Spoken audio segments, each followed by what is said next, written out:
오늘은 출애굽기 11번째 시간입니다. 출애굽기 11장과 그리고 12장을 한 14절까지 나가도록 하겠습니다. 먼저 출애굽기 11장 1절부터 3절까지 한번 읽어보겠습니다. 주께서 모세에게 말씀하시기를 내가 이제 파라오와 이집트 위에 한 가지 재앙을 더 내리리니 그 후에야 그가 너희를 여기에서 가게 하리라. 그가 너희를 가게 할 때 그가 반드시 너희를 다 함께 여기서 쫓아내리니 이제 백성들의 귀에 말하여 모든 남자들로 자기 이웃에게 모든 여자들도 자기 이웃에게서 은폐물과 금폐물을 빌리게 하라 하시더라. 주께서 이집트인의 목전에서 그 백성에게 은총을 주셨으며 더욱이 그 사람 모세는 파라오의 신하들의 목전과 그 백성들 목전에서 이집트 땅에서 매우 위대하게 되었더라. 자, 하나님께서는 이제 모세에게 말씀하시기를 다시 파라오에게 가서 이제 내가 한 가지 재앙을 더 내린다고 경고하라 이렇게 말씀하십니다. 그때 가서는 이제 네가 스스로 이스라엘 백성들을 여기서 쫓아내듯이 보낼 것이다. 이제 이런 말씀을 하고 계시죠. 이제 마지막 한 가지 재앙이라고 하는 것이 10번째 재앙인 거죠. 이게 이집트 땅에 있는 모든 초태생들, 장자를 치는 그런 재앙이라고 볼 수가 있습니다. 자, 그래서 하나님께서는 이제 파라오가 너희들을 이제 비로소 놓아줄 텐데 그때 가서 너희가 할 일이 하나 있다. 그게 뭐냐면은 백성들한테 가서 금부치와 은부치들을 달라고 해라 이렇게 요구하라고 말씀하고 있는 거죠.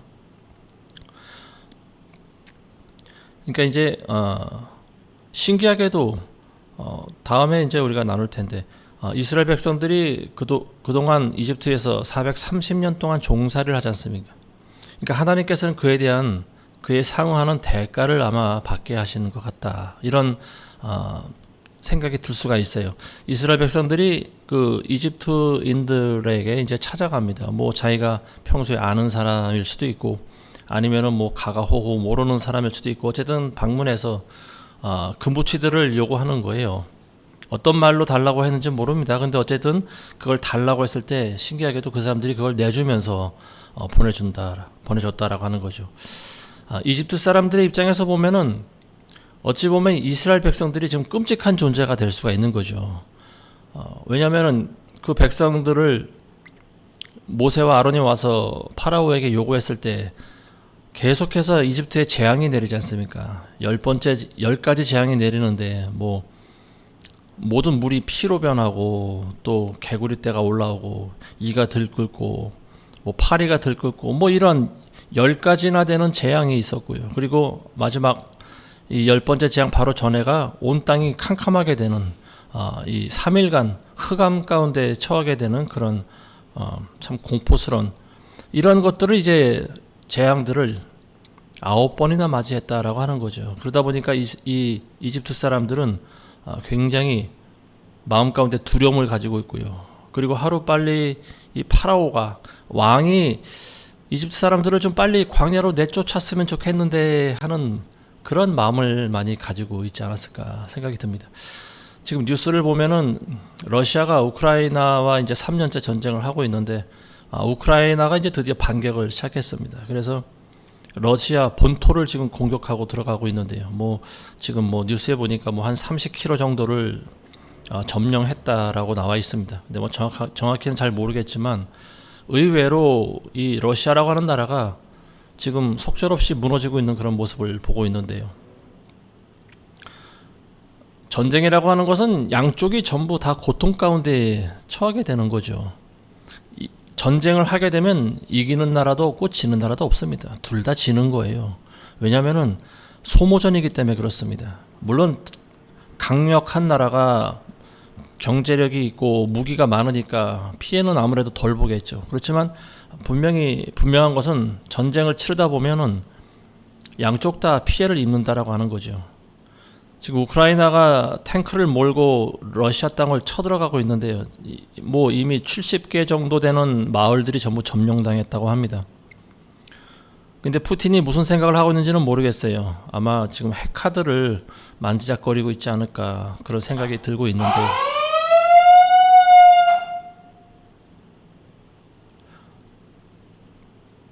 어쨌든 전쟁이라고 하는 것은 양쪽 국민들에게 있어서 굉장히 두렵고 그리고 끔찍한 기억으로 남을 수밖에 없다라고 하는 거죠. 지금 러시아 국민들이 지금 술렁이고 있는 것 같아요. 왜냐하면 이제는 이 사람들도 전쟁이 지긋지긋하다라고 하는 거죠. 그래서 빨리 좀 끝냈으면 좋겠다. 우크라이나 땅을 점령한다고 한들 자기들에게 무슨 이득이 있을 것이며, 그렇지 않습니까? 전쟁만 하고 있다 보니까 경제는 점점 더 바닥으로 또 꼬꾸라치고 있는 그런 상황인데, 이제 좀 푸틴이 어느 정도 이만큼 했으면은 평화 협정을 맺어서 전쟁을 좀 끝내고 싶은데, 이런 마음이 지금 간절한 것 같아요. 그러다 보니까 여기저기서 뭐 얼마 전에도 한번 그런 일이 있었지만은 지금 푸틴에게 반기를 드는 세력도 나타나지 않습니까? 근데 어쨌든 지금 푸틴은 끝까지 고집을 부리고 있는 상황이고, 러시아 국민들은 모두가 다 전쟁이 좀 빨리 끝났으면 좋겠다. 물론 우크라이나는 더 말할 나위도 없고요. 이 출애굽 당시에 이집트에 살던 많은 사람들의 마음이 아마 그런 마음이 아닐까 싶습니다. 제발 저 지긋지긋한 이스라엘 민족들을 좀 빨리 쫓아내고 우리나라에 좀 평화가 왔으면 좋겠다. 아마 이런 생각을 하고 있지 않을까 싶습니다. 이제 하나님께서는 10가지 재앙을 내리시면서 모세라고 하는 사람을 굉장히 부각시키셨죠. 이 모세라고 하는 사람이 처음에는 양치기 늙은이였는데 그 사람들의 눈으로 봤을 때는, 근데 지금 이제 10번째 재앙을 가져오게 될 모세가 그들의 눈에는 어떻게 비쳤는가 하면은 신처럼 보였다라고 하는 거죠. 신적인 존재로 그만큼 위대하게 만들었다라고 이제 성경은 기록하고 있습니다. 모세가 지팡이를 한번 들면은 이제 이적이 나타나고, 정말 보지도 듣지도 못했던 그런 끔찍한 재앙이 이집트 땅에 내리는 걸 이 사람들이 직접 목도하면서, 저 사람은 신인가 보다, 아니면 신과 같은 그런 존재인가 보다, 아마 그런 생각을 가졌을 거라고 하는 거죠. 자, 4절에서 7절 보겠습니다. 모세가 말하기를, 주께서 이같이 말씀하시느니라. 한밤중에 내가 이집트의 한가운데로 들어가리니 이집트 땅에 있는 모든 첫 태생, 곧 자기 보좌에 앉은 파라오의 첫 태생부터 맷돌 뒤에 있는 여종의 첫 태생까지, 또 짐승들의 모든 첫 태생도 죽으리라. 이집트 땅의 전 지역에 걸쳐 큰 통곡이 있으리니 그와 같은 일은 전에도 없었고 그와 같은 일은 더 이상 있지도 아니하리라. 그러나 이스라엘 자손 중에는 사람이든 짐승이든 어느 누구에게도 개조차 그 혀를 놀리지 못하리니 주께서 이집트인과 이스라엘 사이를 어떻게 구별하시는지 너희가 알리라. 자, 이제 하나님께서 마지막 재앙 때 어떻게 하시는가 설명하고 계시는 거죠. 한밤중에 내가 이집트의 한가운데로 들어가겠다, 이렇게 말씀하시는 거죠. 자, 하나님께서 여기서 직접 들어가셔서 사람들을 직접 죽이고 다니시겠다라고 하는 말은 아니죠. 이것은 이제 하나님께서 부리시는 영이 있습니다. 부리는 천사가 있는데 그 천사를 보내시겠다라고 하는 말이에요. 자, 그래서 모든 초태생을 다 죽이겠다고 하시는데, 사람의 초태생뿐만이 아니고 심지어는 짐승의 초태생까지 다 죽인다라고 하시는 거예요. 그래서 이러한 끔찍한 일은 이제 전무후무한 일이 될 것이다, 이렇게 하나님께서는 무시무시한 경고를 날리시고요. 근데 반면에 이스라엘 사람들이 살고 있는 이 고센 땅, 이스라엘 사람들에게는 개조차도 혀를 놀리지 않는다, 이런 말을 하고 있습니다. 개가 혀를 놀리지 못한다라고 하는 것은 뭐냐면은 움직이지 않는다라고 하는 거예요. 미동도 하지 않는다라고 하는 말이죠.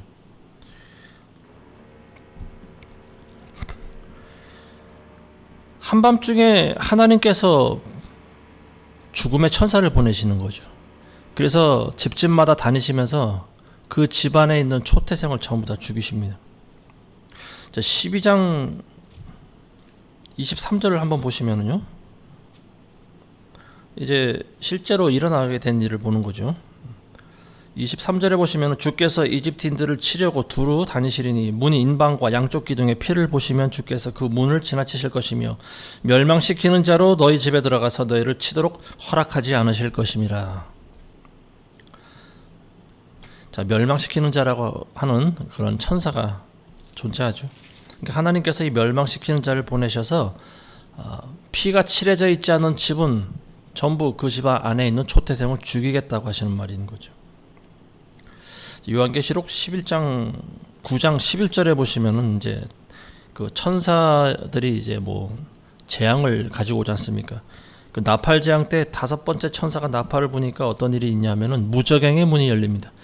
그리고 그 무저갱 안에서 막 연기가 올라오면서 메뚜기 떼들이 올라오죠. 자, 이 메뚜기 떼들이 하는 역할이 어떤 건가? 지난 시간에 말씀드린 것 같은데요. 바로 이마에 하나님의 인침을 받지 않은 사람들만 괴롭게 하는 그런 역할을 받은 메뚜기들이 있습니다. 그때는 사람들이 이 메뚜기의 그 어떤 공격을 받아서요. 이 메뚜기들이 꼬리에 전갈 같은 독침이 달려 있다고 나와 있어요. 그 독침에 쏘이면은 사람들이 이제 엄청난 고통 가운데 있는 거예요. 죽고 싶어도 심지어 죽지 못한다라고 이제 성경은 기록하고 있습니다. 근데 그 메뚜기들을 부리는 왕이 누구냐? 바로 오늘 우리가 말씀하시는 이 멸망시키는 자일 것이다. 멸망시키는 자, 죽인다라고 하는 말이죠. 그래서 그 메뚜기들의 왕의 이름이 뭐냐면 아바돈이고 아볼론이다 이렇게 나와 있습니다. 아바돈이나 아볼론 같은 말입니다. 아바돈은 히브리어고 아폴론이라고 하는 그 헬라의 신이 있지 않습니까? 이름이 그렇다라고 하는 거예요. 깊은 구렁이라고 하는 것은 무저갱이라고 하는 거고요. 거기서 나오는 영적인 존재, 이게 바로 멸망의 천사라고 하는 거예요. 아볼론이라고 하는 말 자체가 의미가 멸망시키는 자라고 하는 그런 의미를 가지고 있어요. 하나님께서는 이 마지막 때 멸망의 천사, 아마 이게 죽음의 천사 역할을 마지막 때도 감당하지 않을까 싶습니다.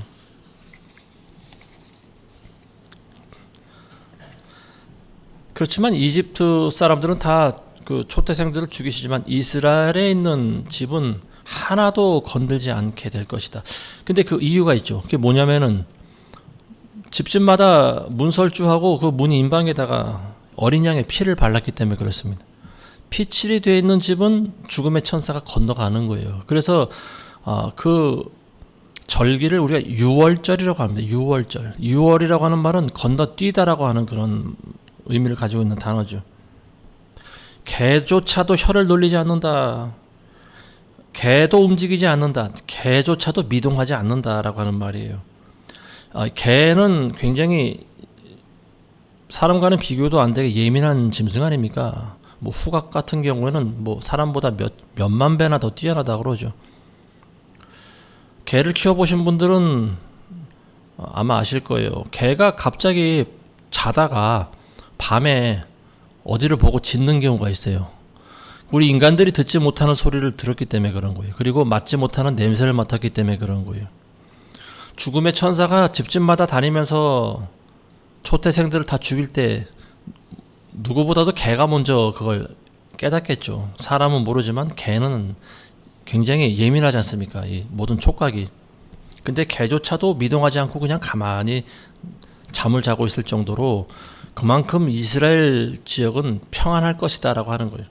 여기서 할 수 있는 사실은 뭐냐면 하나님께서는 한쪽에는 멸망시키시고 있는데 한쪽은 미동조차 하지 않을 정도로 고요하고 평안하다라고 하는 거예요.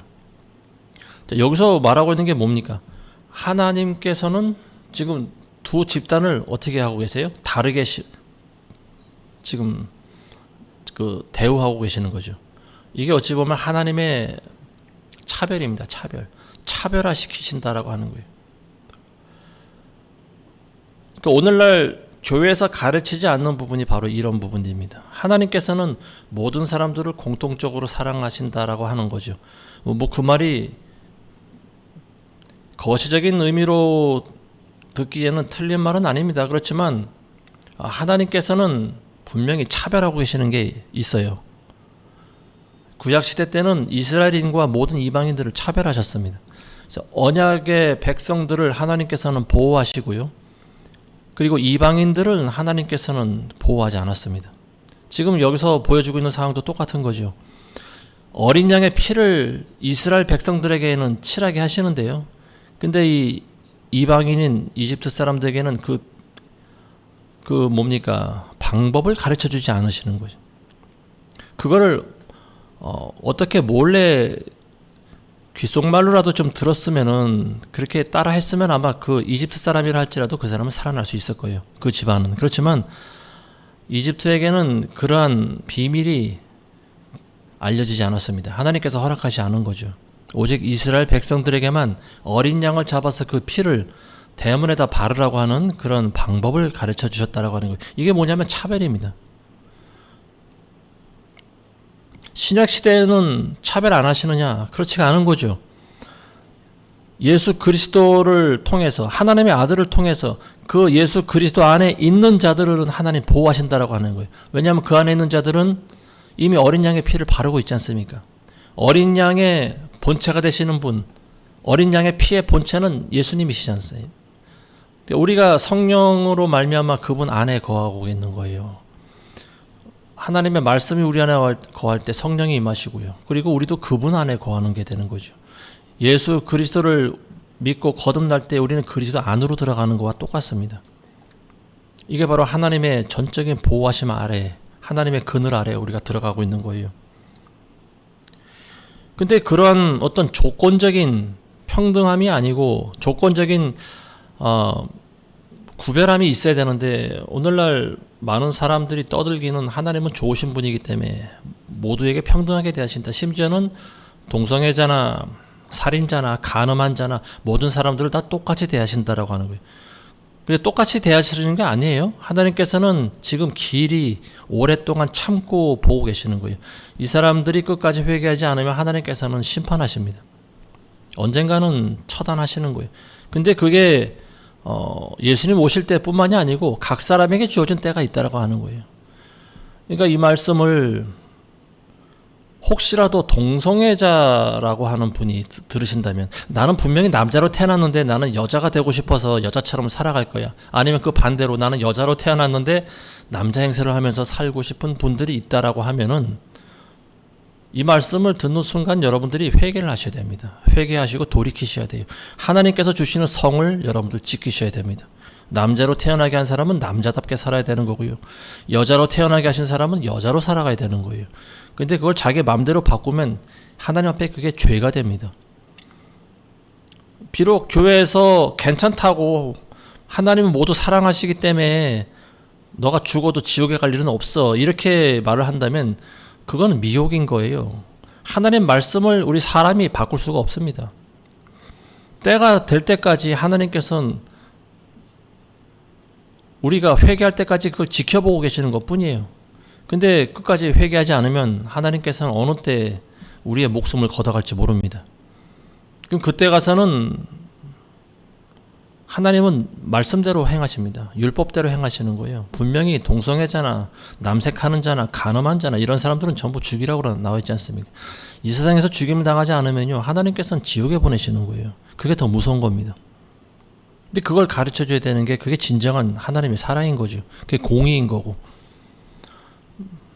오늘날 동성애자들을 포용하자고 하는 그런 교회의 움직임이, 그런 소리가 많이 나오고 있는 것 같아요. 동성애자를 포용한다라고 하는 것은 그 사람들도 와서 예배를 드리게는 하되 진리의 말씀을 가르쳐서 그 사람에게 기회를 주어야 된다라고 하는 말입니다. 근데 그런 것이 없이 무조건 와서 예배 드리고 그 사람이 어떻게 살아가든 그걸 용납하는 것은, 그건 하나님의 방법이 아니에요. 그건 절대로 잘못된 겁니다. 자, 8절에서 10절 보겠습니다.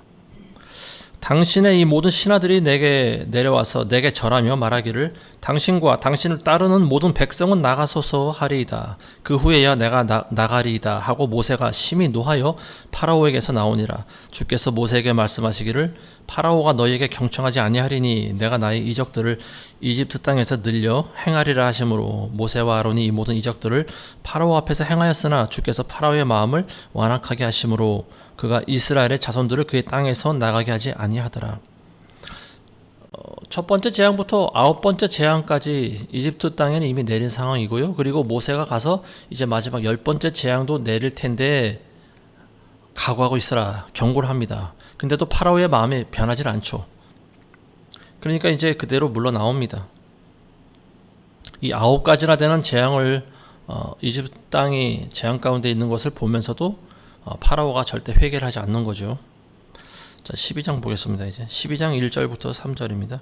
주께서 이집트 땅에서 모세와 아론에게 일러 말씀하시기를 이 달이 너희에게는 달들의 시작이 될 것이요 그것이 너희에게는 해의 첫째 달이 되리라. 너희는 이스라엘의 온 회중에게 고하여 말하기를 이 달의 10일째 되는 날 그들 각자는 그들 아비들의 집에 따라 어린 양 한 마리를 취할지니 한 집에 어린 양 한 마리라.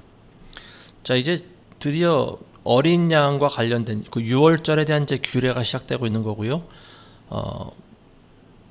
열 번째 재앙이 이제 어린 양과 어떻게 관련되는지를 지금 말씀하고 계시는 거예요. 그리고 하나님께서는 그 달, 지금 열 번째 재앙이 시작되고 있는 그 달을 그 해의 첫 번째 달로 만들어라. 지금 이렇게 말씀하고 있는 거죠. 왜냐하면은 리셋되기 때문에 그렇습니다. 리셋.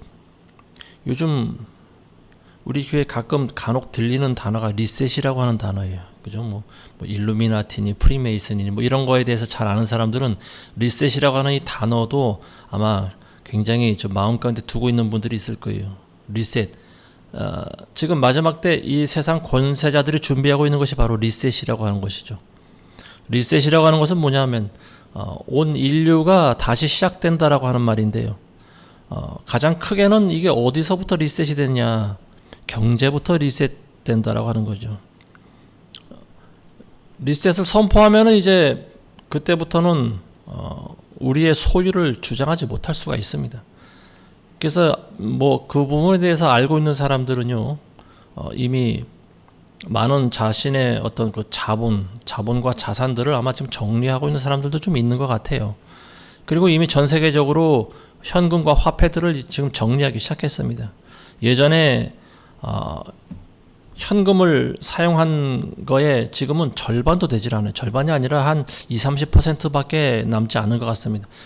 대부분의 모든 거래가 카드를 통해서 지금 다 이루어지고 있어요. 우리나라뿐만이 아니고 중국, 그리고 미국, 유럽 같은 나라 모두가 거의 다 카드를 사용합니다. 현금 사용하는 나라가 그리 많지 않아요. 그리고 앞으로는 이게 점점 줄어들어가는 거죠. 현금이 없어지면 이제 전부 눈에 보이지 않는 그런 가상화폐로 살아가는 거죠. 카드라든지 아니면은 또 다른 어떤 표라든지 칩이라든지 뭐 이런 형태가 나오겠죠. 그러면서 이제 점점 눈에 보이는 화폐는 사라지고 눈에 안 보이는 그런 가상화폐 시대가 이제 점점 도래하게 되는 거죠. 그리고 그걸 이제 완전히 법으로 규제해서 온 나라가 미국에 있는 중앙은행에서부터 이제 그 어떤 발표를 하게 되고요. 그리고 전 세계에 있는 모든 나라가 그거를 선포하는 때가 아마 있을 거라고 보여집니다. 그때가 리셋되는 거예요. 그때 가서는 이제 현금을 더 이상 사용하지 못하는 거죠. 그동안 이제 어느 기회를 주겠죠. 너희가 가지고 있는 모든 현금을 다 가지고 와라. 그럼 그만큼 돈을 너희 카드에 세이브 시켜주겠다. 뭐 또 어떤 이런 정책적인 그런 일들이 일어나겠죠. 우리나라에서도 예전에 그런 일들이 있지 않습니까? 시골에 있던 부자들이 화폐 개혁이 일어날 때 여기저기 장롱 속에 처박아뒀던 그런 화폐 뭉치들, 화폐가 개혁이 되고 난 다음에 그게 뭐 그야말로 휴지 조각이 돼버린 그런 웃지 못할 일들이 있지 않습니까? 앞으로 리셋이라고 하는 일이 벌어질 때 이와 같은 일이 벌어지고요. 전 세계는 아마 굉장한 혼돈과 경악을 금치 못하는 일이 있게 될 거라고 보여지는 거죠. 그리고 그때는 뭐 그야말로 적그리스도로 가는 존재, 온 세상을 아우를 수 있는 그런 강력한 지도자가 이미 나타났을 때라고 보여집니다.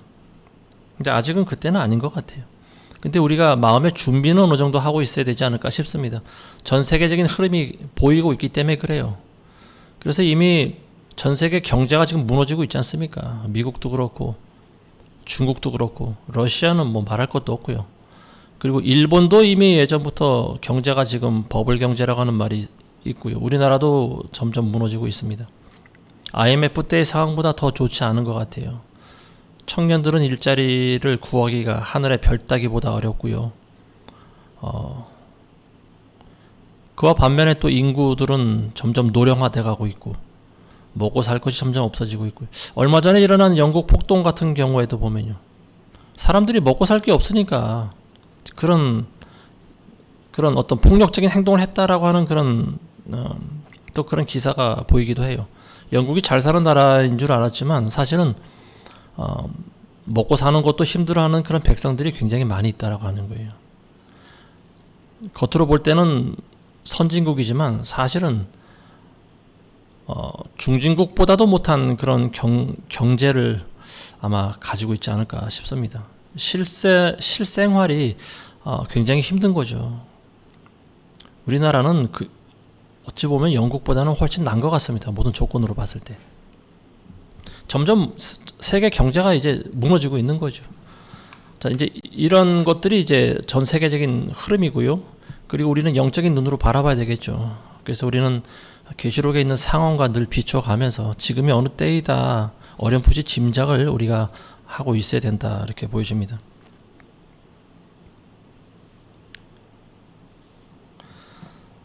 자, 4절에서 10절 보겠습니다. 만일 식구가 양에 비하여 너무 적으면 자기와 자기 집의 이웃이 그 인원수에 따라 취하되 각자는 자기가 먹을 것에 따라 너희 어린 양을 셀지니라. 너희 어린 양은 흠없는 1년 된 수컷이어야 하며 너희는 그것을 양이나 염소들에게서 골라내어 같은 달 14일까지 간수하였다가 이스라엘 회중의 전체 모임에서 저녁 때 그것을 잡을지니라. 그리하여 그들은 그 피를 취하여 자기들이 그것을 먹을 그 집들의 양쪽 문 기둥과 문 윗 기둥에 뿌릴지니라. 또 그들은 그날 밤에 그 고기를 먹을지니 불에 구워서 누룩이 없는 빵과 썬 나물을 함께 먹을지니라. 날 것으로 먹거나 절대 물에 삶아서 먹지도 말고 불에 구울지니 머리와 다리와 그 내장이니라. 아침까지는 아무것도 남겨두지 말지니 아침까지도 남은 것은 불로 태울지니라. 자, 여기서 이제 6월절 어린 양을 어떻게 잡는지에 대해서 이제 그 규례가 나와 있습니다. 먼저는 양을 골라야 되죠.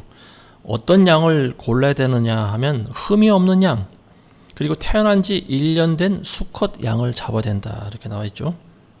자, 그리고 양을 잡는 방법에 대해서도 이야기하고 있는데요. 첫째 달, 그러니까 그 달이 지금 6월절이 끼어있는 달이 1월달이 되는 거죠. 히브리 달력으로 첫째 달이니까 그때 10일날 1월 10일날 양을 고릅니다. 그래서 그 양을 간직해 두는 거예요. 그리고 3일간 같이 간직해 뒀다가 14일째 되는 날 양을 잡는 거죠. 그래서 그 피를 흘려가지고 대야에 받아가지고 대문 양쪽에 문 기둥이 있지 않습니까? 대문 기둥과 위에 기둥이 3개가 있잖아요. 디귿자식으로 되어 있지 않습니까? 디귿자 옆으로 세우는 것처럼. 그걸 이제 문설주라고 하는데, 문설주와 인방이라고 합니다. 인방. 거기다 피를 칠하고 있는 거죠. 그러면 이제 죽음의 천사가 가다가 그 피를 보고 지나친다라고 하는 거예요. 그래서 6월절이라고 하는 거죠. 그래서 6월절을 우리가 패스오버라고 합니다. 패스오버. 지나간다라고 하는 말이. 죽음이 지나간다라고 하는 거죠. 양을 열흘째 되는 날 1월 10일 날 양을 골라서 간직했다가 3일간 간직했다가 4일째 되는 날 잡는 거. 이게 뭘 의미하는 거냐면 예수님을 상징하는 거예요. 예수님이 공생애를 시작하실 때 이 땅에 오셔서 30살쯤 되셨을 때 3년 반을 공생애를 하셨거든요. 그러니까 양을 그동안 살려두는 거죠. 그리고 4일째 되는 날, 3일 지나고 4일째 되는 날 양을 죽이는 거예요. 하나님께서는 자기 아들을 그때 죽이십니다. 그래서 십자가에 이제 그 못이 받게 하시는데 그 피를 흘리지 않습니까? 그러니까 예수 그리스도의 피로 우리 인간들이 죄사함을 받게 되는 거예요. 이거를 출애굽 때 양을 잡아서 미리 그걸 예표로 이렇게 삼으셨습니다. 자, 세 번째는 이제 그 고기를 먹는 방법이 나와 있는데요. 양을 잡아서 피를 흘리고 피칠을 한 다음에 남은 그 죽은 시체는 어떻게 하냐? 불에 구워 먹는 거죠. 그래서 가족들과 함께 불에 구워 먹습니다. 물에 삶아 먹으면 안 돼요. 반드시 불에 구워 먹어야 돼요. 날 것으로 먹어도 안 되고요. 그리고 고기는 누룩이 없는 빵, 누룩 없는 빵을 무교병이라고 합니다. 무교병. 뭡니까? 발효되지 않은 그런 빵을 말하고 누룩이 없는 빵을 무교병이라고 하는 거죠. 그리고 쓴 나물과 함께 같이 먹는다. 자, 거기에 대해서는 이제 이따가 11절에 이제 구체적으로 또 나오고요. 그리고 여기서는 이제 그 고기를 남는 방법을 어떻게 처리하느냐. 먹고 남은 고기가 아침까지 남아있으면 안 돼요. 남아있으면 아침에도 먹고요. 그리고 아침까지 남은 고기는 불에 태워버립니다. 흔적을 완전히 제거해버리는 거죠. 자, 우리 11절부터 14절 보겠습니다. 너희는 그것을 이렇게 먹으라. 허리에 띠를 두르고 발에 신을 신고 손에는 지팡이를 들고 급히 먹을지니 이것이 주의 유월절이니라. 내가 이 밤에 이집트 땅을 두루 다니며 사람이나 짐승이나 이집트 땅에 있는 첫 태생은 다 칠 것이며 이집트의 모든 신들에게도 심판을 행하리라. 나는 주니라. 내가 이집트 땅을 칠 때 그 피는 너희가 있는 집들 위에서 너희를 위한 한 표가 되리니 내가 그 피를 보면 너희를 지나칠 것이며 그 재앙이 너희 위에 내려 너희를 멸하지 아니하리라. 이 날이 너희에게 기념이 될지니 너희는 그것을 너희 대대에 걸쳐 주께 명절로 지킬 것이며 너희는 그것을 영원히 율례로 삼아 명절로 지킬지니라. 자, 고기를 먹는 방법이 구체적인 방법이 어떻게 하냐. 먼저 고기를 불에 구워서요. 그리고 그걸 먹을 때 허리에 띠를 두르고 신을 신고 지팡이를 들고 먹어야 된다. 그러니까 길 떠날 차비를 하고 먹으라고 하는 거예요. 이 유월절 음식을 먹을 때 규례를 보면은요, 남자들은 머릿속에 아마 그게 생각이 날 거예요. 5분 대기조. 5분 대기조가 뭐냐면은 모든 군복을 다 입고 있는 거예요. 무장을 한 채로 신발도 벗지 못하고요. 모자를 쓰고 총을 옆에 끼고 그리고 계속 지내는 거예요. 그 5분 대기 상황이 뭐 하루 만에 끝날 수도 있고 이틀 만에 끝날 수도 있고 해제 명령이 내려야 그게 끝나는 거예요. 저는 군대 있을 때 일주일 동안 5분 대기 상황을 계속 지낸 적이 있었는데요. 굉장히 힘들죠. 신발을 신고 잠을 자야 되는 거예요. 그리고 뭐 제대로 씻지도 못하고요. 그리고 군복을 옷을 항상 입고 있어야 되고요. 자, 이런 5분 대기 상황이 굉장히 쉽지는 않습니다. 밥을 먹을 때도 마찬가지고요. 항상 그런 어떤 무장을 한 상태에서 행동을 하는 것이 쉽지는 않아요. 그리고 밥을 먹을 때도 되도록이면 굉장히 빨리 먹습니다. 왜냐하면 명령이 떨어지면 바로 헬기를 타고 날아가야 되기 때문에 그래요. 근데 저희가 훈련 받을 때 저희 연병장에 UH-60이라고 하는 굉장히 큰 헬기가 있었거든요. 미군이 몰고 온 헬기인데 그게 6대인가 하여튼 그게 연병장에 항상 세워졌던 기억이 납니다. 이제 위에서 사인이 떨어지면 우린 그걸 타고 가야 되는 거예요. 근데 어딘지 몰라요. 어디로 가야 되는지 위에서 가르쳐 주지 않습니다. 그때 당시에가 이제 뭐 군사정권이 한참 막바지에 이를 때였거든요. 어쨌든 군인들은 5분 대기를 하고 있었습니다. 그때. 6월절 고기를 먹는 규례가 바로 이와 같다라고 하는 거죠. 고기를 먹을 때 너희는 길 떠날 차비를 다 차리고 먹어야 된다라고 하는 거예요. 옷을 벗은 채로 느슨한 마음으로 먹지 말고 편안한 마음으로 먹지 말고 언제 적이 뒤에서 쫓아올지 모르니까 그리고 언제 이 비상 출발 명령 나팔이 울릴지 모르니까 너희는 긴장한 마음으로 이걸 먹어야 된다라고 하는 거예요. 이 모습은 하늘나라 병사들이 반드시 기억해야 될 그런 모습이 아닌가 싶습니다. 저와 여러분들은 하늘나라 군사들 아닙니까? 하나님의 명령이 떨어지면 언제든지 우리는 옮겨갈 준비를 해야 되는 거예요. 그리고 크게는요, 모든 그리스도인들의 삶을 보여주고 있는 거예요. 그리스도인의 삶이라고 하는 것이 바로 이와 같습니다. 하늘나라를 향해서 우리가 언제 달려갈지 모르는 게 바로 우리 인생이 아닌가 싶습니다. 그래서 우리는 이 세상에 살아가는 것도 먹고 마시고 모든 것이 다 그리스도의 영광을 위해서 살아가야 된다라고 하는 거예요. 그리고 우리는 이 세상이 마지막 종착지인 것처럼 살아가서는 안 된다라고 하는 거예요. 우리는 분명히 가야 될 곳이 있습니다. 이스라엘 백성들이 홍해바다를 건너서 광야로 들어가고 그리고 광야를 거쳐서 요단강을 건너서 가나안 땅을 들어가야 되는 여정이 남아있지 않습니까? 그 길을 우리는 걸어가야 되는 거예요. 그래서 우리는 신을 신고 허리띠를 띠고 옷을 다 갖춰 입고 손에는 지팡이를 짚고 그리고 음식을 먹는 거예요. 음식을 먹는다라고 하는 것은 우리가 일상생활을 한다라고 하는 거죠. 우리가 돈을 버는 거서부터 그리고 소비하는 거 그리고 가족들과 함께 살아가는 거 이 모든 우리의 인생이 이와 같이 하늘나라 군사들과 같은 모습을 가지고 있어야 된다라고 하는 거죠. 때가 되면 우리는 달려갈 준비를 해야 되는 거예요. 13절에 보시면요.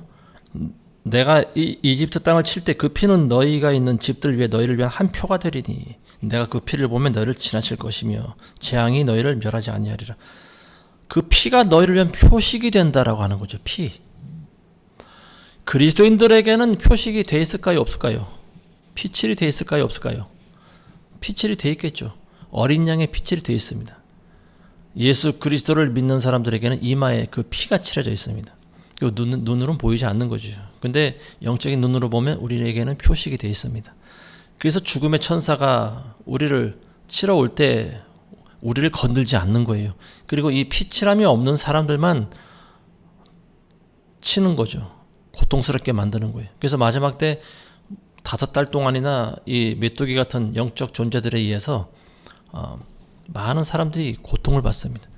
너무 고통스러워서 자살하려고 해도 자살을 못한다 이렇게 나와 있습니다.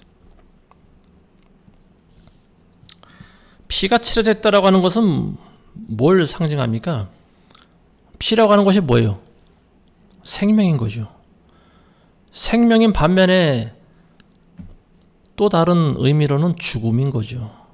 한 생명이 죽었다라고 하는 거예요. 그 생명이 죽었을 때 피를 흘리지 않습니까? 그러니까 그 집에 피칠을 했다라고 하는 것은 그 집 안에 있는 누군가가 죽었다라고 하는 거죠. 그러니까 죽음의 천사가 그 집에 가서 누구를 죽일 이유가 없는 거죠. 왜냐하면 피가 있으니까. 그래서 그걸 보고 건너가는 거예요.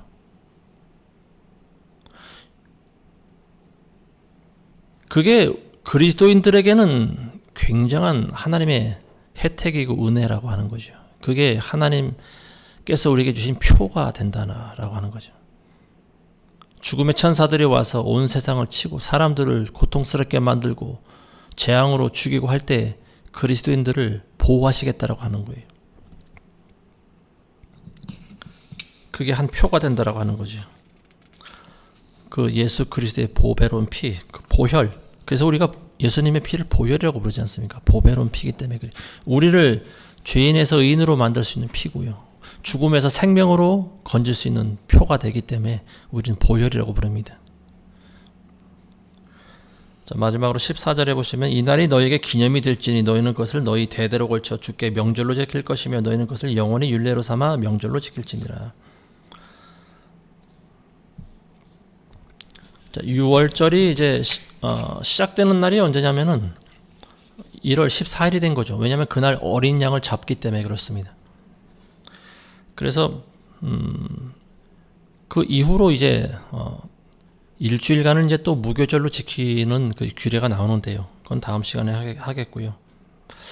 자, 이제 오늘 우리가 나눈 말씀을 이제 정리를 해보면은 이제 드디어 이 10번째 재앙, 모든 장자들을 다 죽이는 그 재앙을 통해서 비로소 파라오가 이제 마음을 바꾸고 이집트 사람들을 놓아줍니다. 말이 놓아주는 거지 사실은 내쫓는 거죠. 제발 좀 이 지긋지긋한 것들아 좀 빨리 좀 가라. 너희를 붙잡고 있어봐야 우리에게는 도저히 이득이 되지 않는다. 그래서 이 모세와 이스라엘 백성들이 이제 광야로 전부 쫓아 버립니다. 그걸 이제 기념하는 절기가 6월절이라고 하는 거죠. 6월절. 어린 양의 피 칠하는 6월절. 이 굉장한 의미가 있는 거죠. 6월절의 의미는 신약의 예수님의 십자가 사건을 상징하고 있는 거죠. 자, 그래서 이걸 영원토록 너희는 6월절을 지켜라. 하나님께서 이렇게 말씀하시는데요. 왜 그걸 영원토록 지키라고 말씀하셨는가 하면 첫 번째는 그게 뭐냐 하면은 너희를 애굽에서 구해낸 신이 누군지를 기억하게 하기 위함이다라고 하는 거죠. 사람들은 망각의 동물입니다. 은혜 받은 것은 금방 잊어먹어요. 그래서 6월절을 지킬 때마다 너희가 나를 잊지 말아야 된다. 너희가 종살이하던 애굽 땅에서 인도해낸 신이 누구냐? 바로 나 아니냐? 나 여호와 아니냐? 너희는 그걸 잊지 말아야 된다. 지금 그걸 기념하기 위해서 매년 명절로 지키고요. 영원토록 지키라고 하나님 말씀하시는 겁니다. 즉 너희의 주인이 누구냐라고 하는 거죠. 애굽에 있을 때는 이집트 백성들이 누구의 종이었어요? 이집트 사람의 파라오의 종이었죠. 사탄의 종이었죠.